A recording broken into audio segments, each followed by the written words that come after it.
नमस्कार, बहुत बहुत स्वागत है आप सभी का। आप देख रहे हैं एनएमएफ न्यूज, आपके साथ मैं हूं नम्रता चौधरी। सोनम रघुवंशी उत्तर प्रदेश के गाजीपुर से एक ढाबे से बरामद कर ली गई है।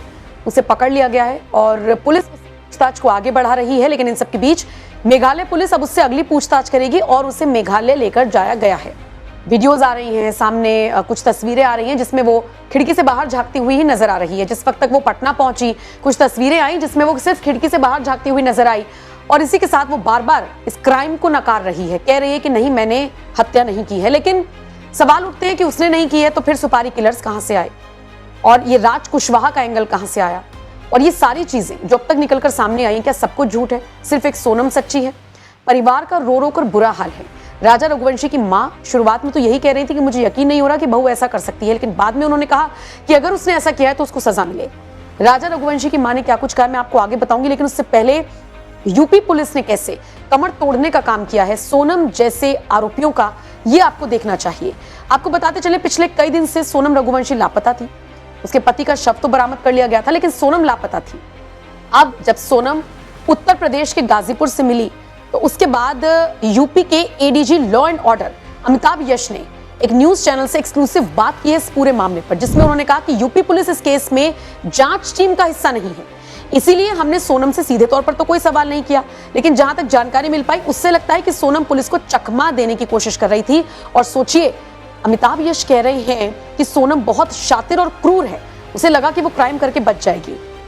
अब सोचिए, ये वो पुलिस वाले, वो पुलिस अधिकारी हैं जो दिन रात अपराधियों के बीच में रहते हैं, उनको स्टडी करते हैं, उनको पढ़ते हैं। सोनम रघुवंशी कितना ही बच ले, कितना ही अपने आप को बेकसूर बता दे, अगर अमिताभ यश ये बात कह रहे हैं, एक अधिकारी इस बात को कह रहा है, यूपी के एडीजी लॉ एंड ऑर्डर इस बात को कह रहे हैं, तो थोड़ा सा आपको गहनता से सोचना होगा कि मासूम चेहरे पर, उदासी पर और उसके सदमे पर ना जाया जाए, उसकी भोली सूरत पर ना जाया जाए। इंटरव्यू में अमिताभ यश ने और क्या कुछ बताया, वो कहते हैं कि सोनम ने खुद को पुलिस के सामने विक्टिम के तौर पर पेश किया, जिसमें उसने कहा कि उसे ड्रग्स देकर गाजीपुर लाया गया, जिसकी जानकारी उसने खुद अपने परिवार वालों को दी। उसे यह पता था कि पुलिस जरूर उस तक पहुंच जाएगी। तकरीबन सुबह 3 बजे के आसपास उसने अपने परिजनों को बताया कि वो गाजीपुर बनारस रोड पर एक ढाबे पर है, जिसके बाद उसके परिजनों ने तत्काल एमपी पुलिस से संपर्क किया। फिर एमपी पुलिस ने गाजीपुर पुलिस को सूचना दी और सोनम को इस तरीके से गिरफ्तार कर लिया गया। एडीजी ने कहा है कि सोनम बहुत शातिर है, लेकिन बहुत ही बेकार प्लानर है। उसे लगा कि पुलिस को कोई जानकारी नहीं है, उसे लगा था कि पीड़ित बनकर वो बच जाएगी, लेकिन ऐसा नहीं हो सका। मेघालय पुलिस ने बहुत अच्छा काम किया। अभी मेघालय पुलिस ही इस केस को देख रही है। अगर वो हमसे कुछ मदद मांगेंगे तो हम जरूर देंगे। यह भी बताया गया है कि वो अकेली गाजीपुर आई है। सीसीटीवी फुटेज खंगाले जा रहे हैं, जल्द ही सारा सच बाहर आ जाएगा। मेघालय पुलिस जल्द इसको सुलझा लेगी। अभी इसकी इन्वेस्टिगेशन बाकी है। लेकिन अमिताभ यश ने यह भी कहा कि ऐसे क्राइम पहले भी हुए हैं जिसमें पत्नियों ने अपने पति को मारा, लेकिन ये यूनिक इसलिए है क्योंकि इसमें एक लंबी प्लानिंग की गई ताकि मेघालय जाकर कोई ट्रेस न कर पाए। बॉडी को इस तरह से डंप करने की कोशिश की गई जहां तक कोई पहुंच ना पाए। प्लानिंग की गई, लेकिन प्लानिंग फेल साबित हुई। ये अमिताभ यश कह रहे हैं। अब इसी से सोचकर चलिए कि उस परिवार पर क्या गुजर रही होगी जिन्होंने उस बहू के साथ वक्त बिताया और उन्हें अभी भी यकीन नहीं हो पा रहा कि सोनम इस तरह की हरकत कर सकती है। मैं आपको राजा रघुवंशी की मां का बयान सुनवाती हूं, लेकिन फिलहाल बयान सुनने के साथ साथ अमिताभ यश के बयान को भी आपने सुना। क्या राय है आपकी इस पर? सोनम रघुवंशी के खिलाफ क्या एक्शन होना चाहिए? और क्या आपको भी लगता है कि वो वाकई में सदमे में है, उसने हत्या नहीं की होगी जिस तरह की वो बातें कर रही है? कमेंट सेक्शन में आप क्या राय रखते हैं, हमें जरूर बताइएगा। आज हमारी समाज में ऐसा काम हुआ है गया तो मतलब कड़ी से कड़ी सजा दी जाए। सरकार से मेरा एक ही निवेदन है कि मेरा बच्चा किस हालत में तड़पा, उनको भी ऐसे तड़पा तड़पा के मारो। सोचा तो नहीं था ऐसा कि बहू ऐसा करवा सकती है। दीदी, क्या कहना चाहेंगे कि जिस तरह का घटनाक्रम सामने आया है, पुलिस कह रही है कि सोनम ने ही राजा की हत्या करवाई 3-4 लोगों के साथ मिलकर। जिसने भी हत्या करवाई उससे कड़ी से कड़ी सजा मिलना चाहिए। मेरा बच्चा किस हालत में था, कैसा तड़पा था, और अगर वो सोनम उससे इतना प्यार करती थी तो वो राजा को छोड़ के इस हालत में नहीं जा सकती थी। और सोनम सुरक्षित कैसी है, सोनम के ऊपर एक खरुच क्यों नहीं आया? तो 3 थे, 4 जने थे, 5 जने, 6 जने, जो भी उनकी टीम थी, उनको सबको कड़ी से कड़ी सजा मिलना चाहिए। ये राज कुशवाहा कौन है जिसका नाम सामने आया? ये नाम मैंने कभी नहीं सुना। सरकार से क्या मांग करना चाहते हैं? सरकार से यही मांग है कि आज समाज पे से विश्वास हटा है। हमारी समाज में अभी तक ऐसा कोई काम नहीं हुआ था, जो आज हमारी समाज में ऐसा काम हुआ है गया। तो मतलब कड़ी से कड़ी सजा दी जाए। सरकार से मेरा एक ही निवेदन है कि मेरा बच्चा किस हालत में तड़पा, उनको भी ऐसे तड़पा तड़पा के मारो। कभी सोनम का ऐसा व्यवहार देखने को मिला आपको? नहीं, कोई व्यवहार नहीं मिला मेरे को सोनम का ऐसा देखने को। शादी राजी मर्जी से हुई थी? शादी राजी मर्जी से हुई थी, मतलब घर वाली फैमिली के उससे ही जुड़ा गया था रिश्ता। अब ये वहाँ जाने को लेकर किसका प्लान था? शिलोंग जाने का प्लान राजा ने बनाया था या सोनम ने बनाया था। राजा को बाद में मालूम पड़ा? राजा को बाद में मालूम पड़ा था, तो राजा से पूछा गया था कि राजा ने मेरे से पूछा था, तो उसके भाई उनसे पूछा था, उनने भी मना कर दिया था कि राजा अभी अपन को नहीं जाना, अपन बाद में चलेंगे तीनों भाई। तो उसने बोला ठीक है भैया। फिर राजा ने बोला मम्मी उसने मेरी टिकट करा ली है, बोले कि है ना हमको वहाँ घूमने जाना है। तो मैंने कहा कहाँ जाना है? तो बोले शिलम जाना। मैंने कहा कौन सी जगह होती बेटा ये? तो बोले यहाँ पे चाय की पत्ती उगती ना, वहाँ पे। उन्हीं से बातचीत करेंगे, उनसे ही ये सवाल पूछेंगे कि वापसी की टिकट नहीं थी, जाने की टिकट थी। और उसके पीछे उनकी बहू आई, सोनम ने हत्या करवाई थी राजा दुष्पा के साथ मिलकर, और कई सारे नाम सामने आए, विक्की ठाकुर, आनंद। शक नहीं हुआ, घबराहट सी हुई। जैसे उसके गले में चेन देखी ना, तो अंदर से डर लगने लगा कि मेरे बेटे के साथ कुछ गलत नहीं हो जाए। और सीधे पूछेंगे आपकी बहू का नाम सामने आ रहा है इसमें, कि आपकी बहू ने हत्या करवाई है, क्या कहेंगी? सोचा तो नहीं था ऐसा कि बहू ऐसा करवा सकती, मगर करवाया होगा तो सही है। बहुत से केस खुल रहे हैं, बहुत से आते हैं। अभी अपन ने सुना था कोठी के अंदर मतलब टुकड़े कर करके रख दिए थे।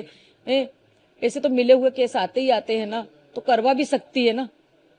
आप यहाँ से जब गए थे राजा, क्या कुछ आपकी बात हुई थी उनसे?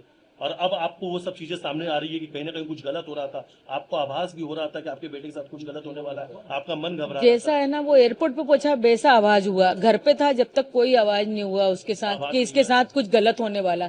जैसे एयरपोर्ट पे पहुंचा वैसा मेरा मन एकदम से घबराया। तो मैंने उसको बार बार फोन लगाया कि बेटा फ्लाइट कितने बजे की, बेटा फ्लाइट कितने बजे की। सोनम आई नहीं आई? वापसी के लिए नहीं, जाने की पहली बात तो जा रही थी। हाँ। फिर मैंने बोला बेटा तुम्हारे गले में चेन दिखी है, तो तुमने चेन क्यों पहन के गए? तो उन्होंने बोला कि सोनम ने बोला था। तो मैंने बोला मना नहीं कह सकता था।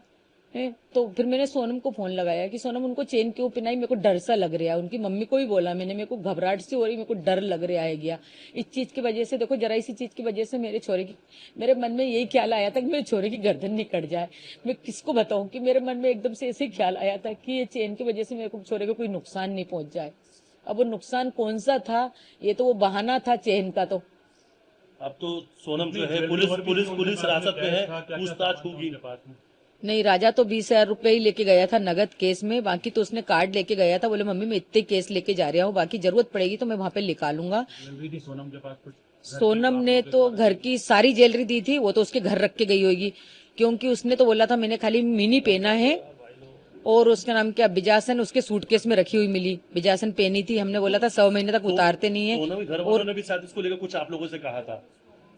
क्या कहा था? ये बिजासन वाली जो आप बता रहे हैं। हाँ, उन्होंने बोला जाओ जल्दी जाओ बिजासन के वहां नाक रगड़ के आओ, तुमसे कुछ गलती हुई। हमसे गलती नहीं हुई थी, उनकी लड़की से गलती हुई थी। उनकी लड़की ने सूटकेस के अंदर, डब्बी के अंदर आज भी बिजासन रखी, वो सूटकेस आप लेके आओ और उसमें डब्बी में बिजासन रखी है।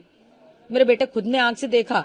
विपिन ने बोले मम्मी जब सूटकेस खुल रहे थे ना, पुलिस वाले खोल रहे थे, तो उसमें तुम्हारी बहू ने बिजासन रख दी, बाकी कोई चीज भी नहीं है उसमें। पिता का ये कहना है क्योंकि बेटी ऐसा नहीं कर सकती और सीबीआई जांच की मांग कर रहे हैं, आप क्या कहते हैं? सीबीआई जांच की मांग कर लो, जो है वो सामने आएगा ही सरी। अच्छा, आपने कुछ फोटो वीडियो भी मांगे थे वहां से, लेकिन वो सब भी कुछ नहीं भेजे गए? नहीं भेजे गए। वीडियो मंगे थे, फोटो मंगे थे, और तो और मतलब वीडियो कॉलिंग पे देखने के लिए इच्छा थी मेरी कि एक बार मेरे को दिखा दो, मगर है ना उन्होंने नहीं दिखाया मेरे को। अच्छा, एक चीज और टिकट किसने बुक कराई थी? सोनम को जब सामने लाएंगे आपके तो क्या? सोनम से तो पहले मेरे को सवाल ही करना है कि राजा को साथ लेके गई थी तो साथ लेके क्यों नहीं आई? राजा जब मुसीबत में था तो सोनम ने उसका साथ क्यों नहीं दिया? एक पत्नी थी, अगर तुमने उसको दिल से चाहा था। आरोप लगा रही है पुलिस ये कह रही कि सोनम ने हत्या करवाई है अपने बॉयफ्रेंड राजा कुशवाहा के साथ मिलके। सोनम ने हत्या करवाई तो सोनम को कड़ी से कड़ी सजा मिलना चाहिए। क्या कौन सी सजा की मांग करती? माँ है आप?